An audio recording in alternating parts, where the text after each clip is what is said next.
Illinois Stories is brought to you by the Corporation for Public Broadcasting, Illinois Arts Council Agency, and by the supportive viewers like you. Thank you.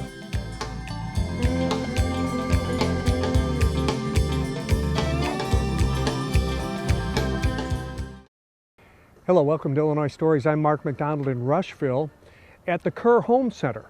It looks like any other Ace Hardware store, but this has been a hardware store for 167 years and has been in the Kerr family for 100 years this year, and the future looks bright.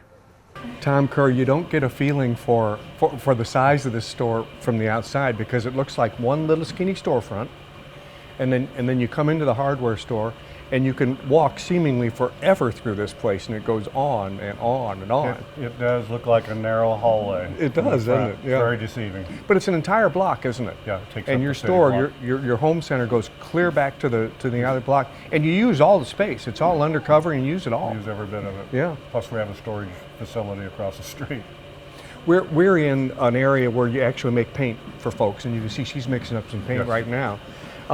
But the fascinating thing, the thing I was drawn to your business because it's been a hardware store for over 160 years in the same location in Rushville, and it's been in your family for 100 years. This is the year, isn't it? The 100th anniversary. Yeah, and it's been a hardware store on this site for 167 years. So which of your relatives started the Kerr Home Center? Joe Kerr, Joseph Kerr. And he was what to you? My great-grandfather. Your great-grandfather. Yes. So if my deduction is correct, that's great. So you're the fourth generation. Right. And your daughter, Angie is the fifth. And Yep. she's already decided that this is what she's going to do. She's, in fact, bought you out, hasn't she? We are both owners. Yes. You're co-owners. So she's invested in it. Oh, make no mistake. Yeah. And I understand that she pretty much She does. tells you and your wife she does how it's going to be. a fantastic job. She's got it all together. This is an interesting history. I want you to walk us through. Sure. Just point out whatever you want to point out. We're gonna talk about some of the history as we go, but let's walk through and you can point out as we go. Like I say, it goes back and back and back. And the first thing I noticed when I came in, it smells like a hardware store because these floors are so old. The floors and the ceiling would have been put in 1924, 25. The business burned in 1924. Burned several businesses down through the side of the square. So it would have been rebuilt after that. The story is that, well, there's the elevator. There's a tin shop upstairs, and that's where the fire originated and burned most of the square. Okay, so this was a hardware store. There was a tin shop upstairs. Yes. The fire started up there, and then really this whole side of the block was pretty much demolished. Is that pretty much true? And in fact, there were some fatalities in that fire, weren't there? There were 3 young men that lost their lives. I believe I was told there was a clothing store, and they were trying to haul clothing out of the store, and the roof caved in. Oh goodness! Now the elevator, you still use it, and you it's operable. And you use it for storage up there, I guess, huh? But and the tin ceiling would have been, I guess that would have been made here in Rushville. I would assume that. I don't. You don't know, but you do know it's from 1924. It has to be because it was put in after the fire. After the fire, and the floors as well. Yep. Okay. What's moving this time of year in the middle of winter? What are you selling most of? Right now we're selling mostly ice melt. Sure. And cold weather supplies. Yeah. And we're starting to transition into putting our spring merchandise out. I'll bet you have to do that. You really have to be a season ahead, don't Yes, you? we do. Yeah. Let's keep moving because there's a lot to see here. You got a little furniture here to sell, by the way? This, ironically enough, these guys do a fantastic job, these young men. This is the industrial tech. Back in my day, they called it industrial arts. And I was lucky in my day to build a cutting board. Is this at the high school level? Yeah. These guys do fantastic work. It's beautiful. Yep. Affordable too. Yeah. It's awesome. So you support them by letting them sell their stuff here. Kind of in the barbecue section here. Yep. Did you sell a lot of those this summer? Was that pretty good year We for sell you? a lot of Traegers. Is that Traeger? Yeah. Now, people who don't know what Traeger is, this is sort of the newest thing. These are computerized wood pellet burners, right? And even a guy like me who's not very good on one, you can time the cooking of your meat perfectly, and you can do it through your cell phone, It makes right? cooking fun. It really does. Well, you don't have to do it. No. It does it itself, doesn't it? It does. But of course, the Traeger, and you got the Webers, and you got it all going on here. And I guess this at the summertime, that's when that's really moving, I guess, or Christmas, I guess too. And Christmas. Still the tin ceilings. And the wood floors. And I say it goes on, and here's some of your weather-related merchandise. Are you busier on weekends or during the week? I'm sorry? You busier on weekends or during the week? We're All the time? stay pretty active all the time. See, we can see that it just goes. I'm going to let you go Thank first you. there. This we use for selling and receiving.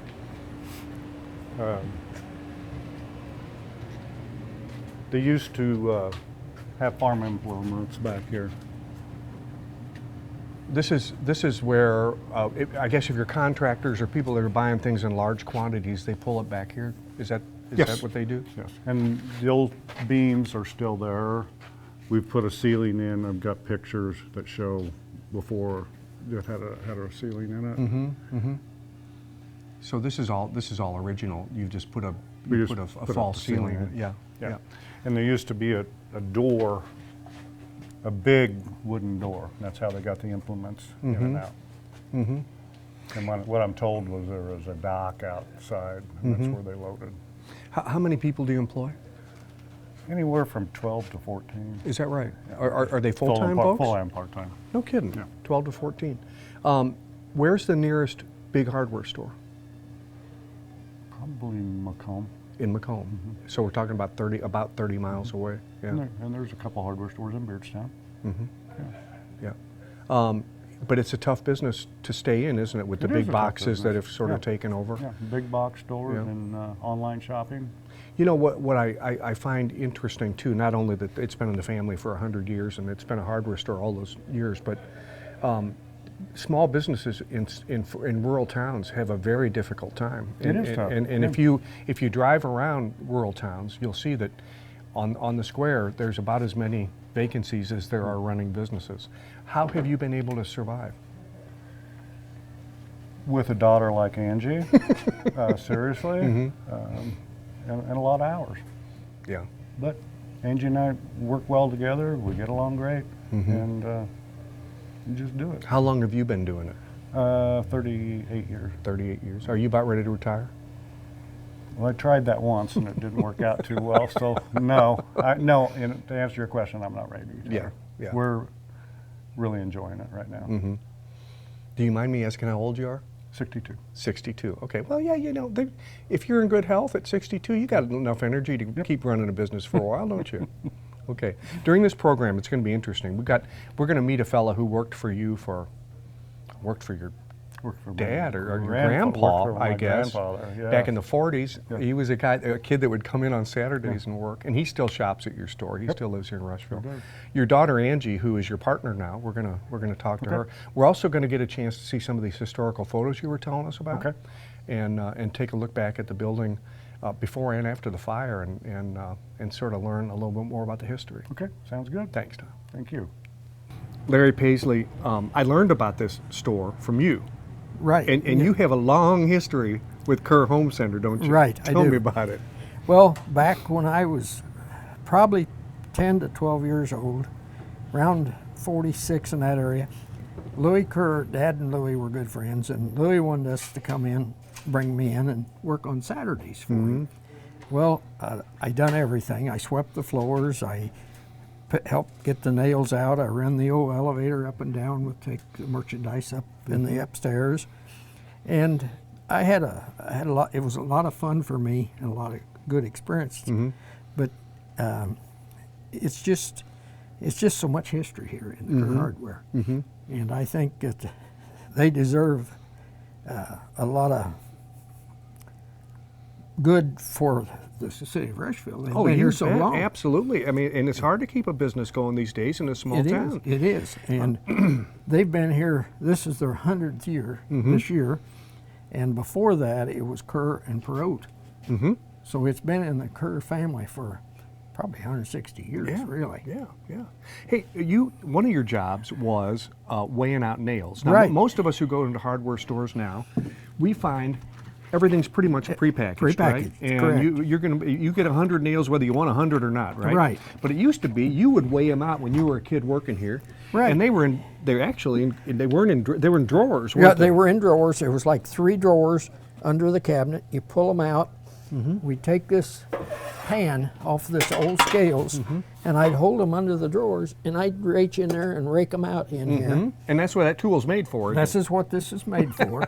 And this was made by a blacksmith, no welding, anything done. It was all made. I'd set up on the scales, and Mr. Kerr, Louis, would weigh them out. Yeah. And whatever. If I had too much, I'd take a little bit out, Yeah. put back. Or And if then I- he would decide what the charge was going to Right, be he- based on. Now these scales are interesting though, because these are not only old, but I'm going to put my hand on there and you can see how it registers. Oh, yeah. They're also very accurate, They're- and in fact they have to get them tested every right. year, don't they? Every state, every year, they have to have them inspected. So this antique scale, which is probably about 100 years old, is still in very, very good working. Yes, I would say it's actually older than 100, but it's one of the oldest set of scales by the states, and that's in the state of Illinois right here. And they still use it. I know they do. I think it's great. Come with me. Come with me this way.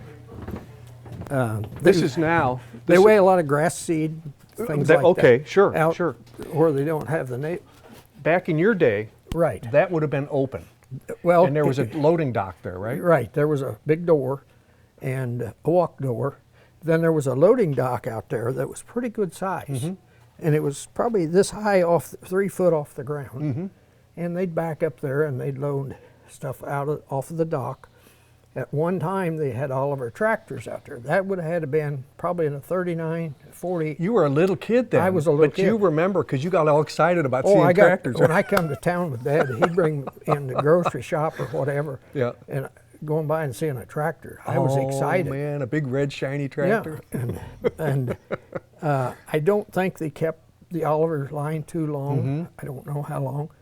Then they had propane bottles, 100-pound propane bottles.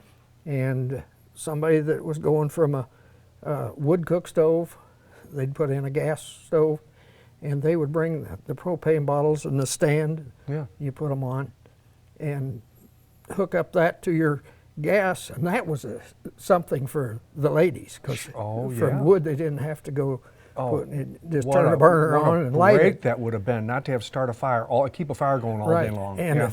if the bottle one of them went empty, Yeah. my mom would call in here and they would deliver another and come out and change them out. And it was just something back then. It was something when they were changing over from wood to Yeah. and coal. And then also they had plumbing business, and they set up wood furnaces, coal furnaces. Oh, okay, and that was in the basement, right? That was in the Well, basement. let's go take a look, because I mean, the basement, of course, is still there, although the plumbing Right. and heating business is gone. But Right. But let's go take a look, because it's fascinating. This building was so busy and used for so many different uses. Right. I'll follow you out, okay? Okay, we've been here. This is where all the winter storage is. Yeah, this is the east side of the building, and this is where they came in, and it was fairly wide. They could take pretty good sized pieces. This raised up and made a walkway all the way down to the basement. So they could take these furnaces, and they were usually delivered in pieces. Yes. And then they could work on them down there Right. and get them to where, and then they would take them to the home where they were going to put them back together and get them. Most of them, they plumbing put them as in well. basements, and back then it was wood furnaces, coal furnace, a lot of coal furnaces. You were a kid. How old were you when you were working here on Saturdays? Probably 12. 12. 46, 47 in that area. I don't remember exact dates, but Dad would bring me in. Him and Louis were good friends. Yeah. And Louis just wanted me to come in and help. How much did you make? 25 cents a day. 25 Well, cents. for a kid. But I could take 25 cents and go down to T. Henry Dean's and get a double dip ice cream cone for a nickel. So I had 5 ice cream There you cones. go. All week. It last you all week. Yeah. And this was back. That was a lot of money. I mean, you take 25 cents a day. Yeah, yeah. For me, I thought I was getting rich. Well, Larry, thank you for the visiting, and thank you for putting us onto this story, because 100 years in the same family and 160 some years as a hardware store, and they have a bright future. So it's Right. really a Right. neat story. Yeah. They have this is a wonderful store. Yeah. I don't know what Rushville would do without it, because there's no other place to go. We have no lumber yards anymore, and you can get about anything. You can get doors, garage doors. You get name it, they'll get it for you. Thank you, sir. And I appreciate it. Yeah. Angie Hardy, we're looking at a product line that you are kind of crazy about. This is this Yeti, and they're hot because everybody has Yeti. And my only problem with Yeti is they're quite expensive, but you say it's worth the money. That's a very good product. We've had this product in the store for about 5 years. We've done really well with it. They are kind of expensive, Yeah, they are. but They are. they're good. They last for. They hold the ice, don't they? They hold the ice for, and the heat, the whole they cold do. and the heat. Yes. And so if that's what you're after, that's what Yes, you get. very good. Hey, you have been, now you're a woman in your 30s. Yes. You're married, you have a child. Yes. You are Tom's daughter. Yep. And you decided about, 5 years ago 5 that years you were going ago, to join the company the as a company. partner. Yes. Well, the hardware business is not exactly a natural for a lot of young women. So how come? It is not. I grew up in the store. As a kid, I grew up in and out of here. I worked through high school. I worked here. I loved it. In 04 or 05, I came back full time and worked in the office doing bookwork. I loved it. I love working with public, and just felt that it was the right choice. Yeah. Yep. You went to what, Western Illinois went to University? Western, Okay, and so that would have been 15 some years ago.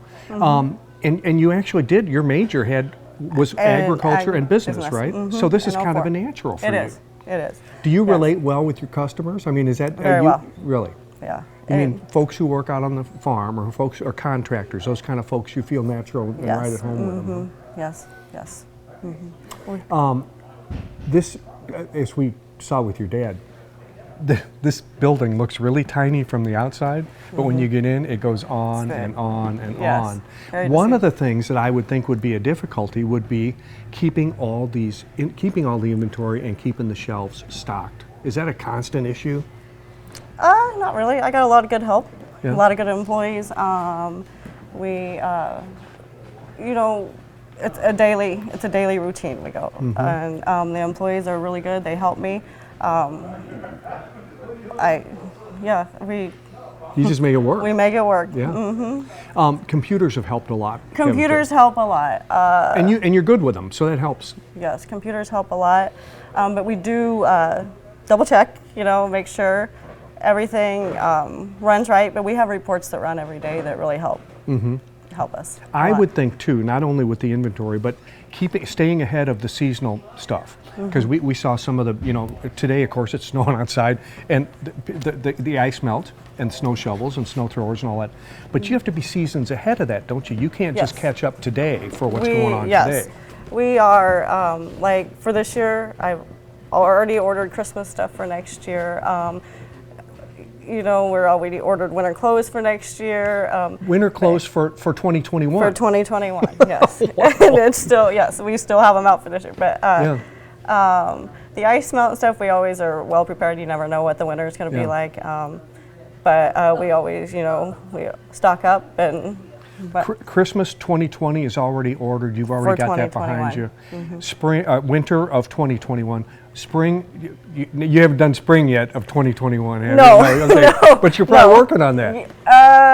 Our spring order that I ordered last August will be here the second week of February for 2021. Wow. Yeah. Wow. So I would think for me that would be the biggest challenge on what am I going to need a year ahead of time. But like the Christmas, we wait till see what we sell, and it's you get a routine. After you do it so many years, you get a routine. Yeah. It's And your dad was telling me you don't have to store everything in this building because you've built a Correct. storage building, Correct. which is just across a parking lot. just across the street. Yeah. So Very- so very there you go, and you can have it's a good safe place. It's out of the weather, and you can keep things Yes. as long as you need to do. Yes. Angie, you got a long future ahead of you. You know, you're in your 30s, and someday you're going to be running this business probably by yourself. Yep. So, given that small towns have, you know, businesses in small towns have had some trouble thriving, what do you do in the future to make sure that it all works out? No, I think we'll continue doing what we're doing. Got a lot of good employees to help me. I think we'll be okay. Mm-hmm. Yeah. Well, thank you. Uh-huh. Well, Tom, it was a pleasure visiting with your daughter Angie, and I think you probably feel like the business will be in good hands at some point when you're ready to retire. Huh? It's in great hands right Yeah, now with yeah. just her. And do you have plans to retire, or are you going to stay? No, you're going to keep working for we're a on a while. roll. Okay, you're going to stay around and bug her. Mm-hmm. Okay, ad Till infinitum, I get right? kicked out, Mark. Okay, you know, Could be soon. We started talking about the history of the building and the business Right. when we opened the program, and some people may not have been there to know this, but 160 some years as a hardware store, 167 years as a hardware store, and 100 years in your family. This year. And your great grandpa Yes. was the one who started the Kerr business. This is the oldest photograph that we've been able to locate so far, and this comes from 1906. So this was before the fire that you were telling us That's about. As I understand it, yes. And look at the road, look at the street. This would have been when mostly the wagons were horse-drawn, because there weren't many cars in 1906. Just a muddy old street. And that's back when it was Perot and Kerr. Okay. That's my great-grandfather, Joe. Oh, okay, great-grandfather Joe is the one on the right, On the our right. right. And Perot is the one on the left, and they were partners, huh? Yes. Okay. And we can kind of know that building hasn't been burned. I mean, you can see that the facade has had some work, but it hasn't been burned yet. And it won't be until 1920. What year would you say the fire occurred? 24. 24. This is after the fire, but you can see it's still quite old. In fact, the man pictured in here is great-grandpa, right? Yes, that's correct. And my great-aunt, Margaret Kerr, on the left. And you can also see that it's after the fire, because that's the ceiling as we see today. The tin ceiling. And the floor. And the tin, and as you mentioned, there was a tin works upstairs, There which was a may tin have been works. responsible for starting the Yes. whole building on fire. Yes. Interesting too here, because you can see they had, not only did they have hardware, but they had a stove. They had a kitchen stove for sale in there. And the product lines changed over the years, didn't they? Oh, yeah, a little bit. And this is interesting, more family pictures. Now, this isn't all family, but this is, well, tell us who they are. Tell us who these gentlemen Okay, are. the first one is Charlie Camel. He was a store manager for years and years and years, a wonderful fellow. George Roop, who's still around. My grandfather Louis, Red Bryant, and my dad. Okay, so here's Grandpa and Dad. And what was My dad. Dad's name? Charlie, called him Chick. Okay, so Louis and Charlie. Okay, and then you're not even born yet. Are you born yet? I don't think so. This was interesting because we were in this part of the building, and you mentioned that the beams are still there, and you have a drop ceiling in there. Yes. But interestingly, now it's you're not selling farm implements out of there now, Not anymore, like you but were I'd back like to then. have that inventory. Oh, I'll bet that would be worthwhile, wouldn't it? Be worth a lot of money. But I think Larry was telling us that they had a tractor dealership there All for briefly for a tractors. while. Yeah. But you could see they also sold a lot of farm implements, which is would have gone right along with that. Correct. And then talk about product lines changing. I'm looking at silver service here for a fancy table, Yes, sure does. and it looks like silverware on top, and a line of stoves. I think. And as I see it, that's Louis Kerr. That's what it says on the back, and my great aunt Margaret, and that's Joe Kerr. Okay, Louis Kerr was Grandpa. Grandpa. Yeah. Okay. And then And that's not even here. that's not this store. No, that's not a it. different That's store. That's a grocery store. How Okay. that Well, it's in got the tin ceiling in the Yeah, floor, so it yeah, kind of looks the same. different Okay. ceiling, yeah. Well, we won't brag on that one then. But I mean, you've seen even you're in your 60s, right? You've been in this business for a long time, and you've seen a lot of changes, but nothing like that for Nothing like that. 160 Nope. years. Wow. Do you have any plans to celebrate the 100th? Is there anything going on this year that you're gonna celebrate with the family? So. No? Until we're getting set up to do this with you guys. I didn't even realize it. Is that Quite right? honestly. Is that right? Yeah. So Larry calls us and tells us it's the 100th anniversary, and that's news to you too, right? Yeah. Yep. Well, that's So fantastic. it's pretty amazing. Yeah, it is. Thank you to you and Angie. Thank you for and coming to your and the wife opportunity. for letting us come in. Thank you. And it was really an eye-opener because, you know, when I pulled up outside, I saw this skinny little storefront, and I thought, well, there's not going to be much in here. We'll do our best to do a story, but as I say, it goes on and very on deceiving. and on. And it is very deceiving. Thank you, and good luck for the future. Thank you. Yeah.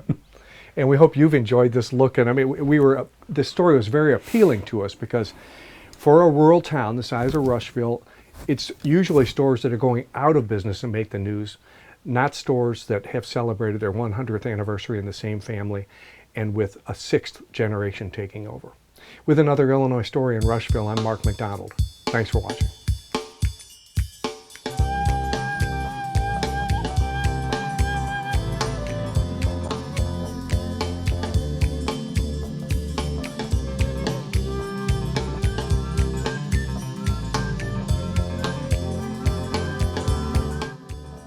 Illinois Stories is brought to you by the Corporation for Public Broadcasting, Illinois Arts Council Agency, and by the support of viewers like you. Thank you.